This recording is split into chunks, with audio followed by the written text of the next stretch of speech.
Good morning, Charlie and Warren. I know that seems a little bit out of order, but I'm a huge fan of yours, Charlie, mostly for your 25 cognitive biases. I'm from Seattle, Washington. I run a one-person digital marketing firm that specializes in Facebook ads and email marketing. I use these a lot. Your breakdown of Coca-Cola was really, really solid, and I use that as reference when looking to how to understand the mechanics of my clients' products and how to promote them. So I'm fairly certain that your cognitive biases work for internet-related companies.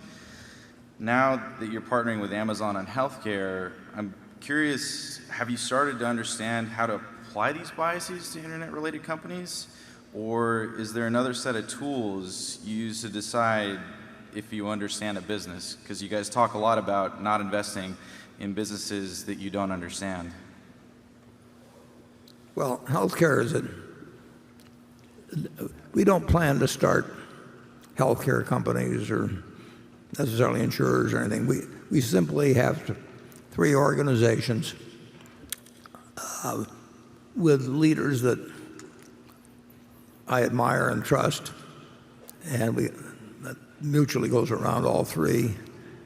And we hope to do something which Charlie correctly would probably say is almost impossible, to change in some way a system which was taking 5% of GDP in 1960, and now it's taking close to 18%. And we have a hugely non-competitive medical cost in American business relating to any country in the world. There were some countries that were around our 5% when we were at 5%, but we managed to get to 18 without them going beyond 11 or so. Literally in 1960, we were spending $170 per capita on medical costs in the United States, and now we're spending over $10,000. And every dollar only has 100 cents. So there is a cost problem. It is a tapeworm in terms of American business and in its competitiveness. We have fewer doctors per capita. We have fewer hospital beds per capita, fewer nurses per capita than some of the other countries that are well below us. And you've got a system that is delivering $3.3 trillion. That's almost as much as the federal government raises. It's delivering $3.3 trillion or some number like that to millions and millions and millions of people who are involved in the system, and every dollar has a constituency. It's just like politics. And whether we can find the chief executive, which we're working in now and which I would expect we would be able to announce before too long, but that's a key part of it. And whether that person will have the imagination and support of people that will enable us to make any kinds of significant improvements in a system which everybody agrees is sort of out of control on cost, but they all think it's the other guy's fault generally. We'll find out. It won't be easy, but it is not the motivations are not primarily profit making.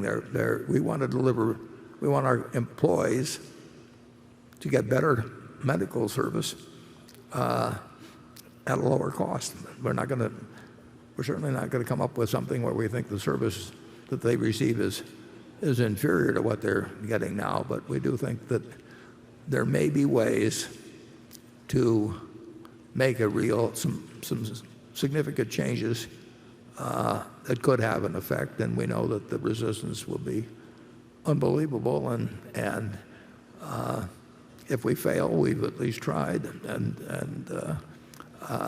But the idea is not that I will be able to contribute anything to, in some breakthrough moment by reading a few medical journals or something, changing something that is embedded as the medical system. But the idea is maybe the three organizations which employ over 1 million people and which, after we announced it, we had a flood of calls from people who wanted to join in, but there isn't anything to join into now. But they will if we have come up with any ideas that are useful. Whether we can bring the resources, bring the person, and the CEO is terribly important, and then bring the person, support that person, and somehow figure out a better way for people to continue to receive better medical care in the United States without that 18% going to 20 or 22%, in the lifetime of, our children or something of the sort, because there are only 100 cents in the dollar, and we will see what happens. It's, if you were a Jeet actuarially figuring, you would not bet on us, but I think there is some chance we will do something.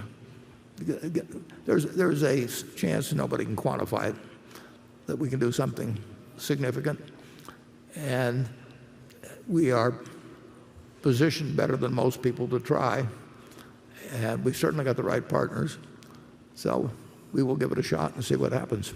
Charlie?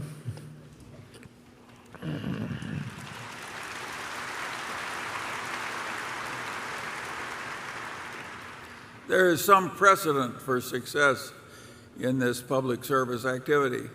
If you go back many decades, John D. Rockefeller I, using his own money, made an enormous improvement in American medical care. Perfectly enormous. In fact, there's never been any similar improvement done by any one man since that marvels it. So Warren, having imitated Rockefeller in one way, is just trying another, and maybe it'll work.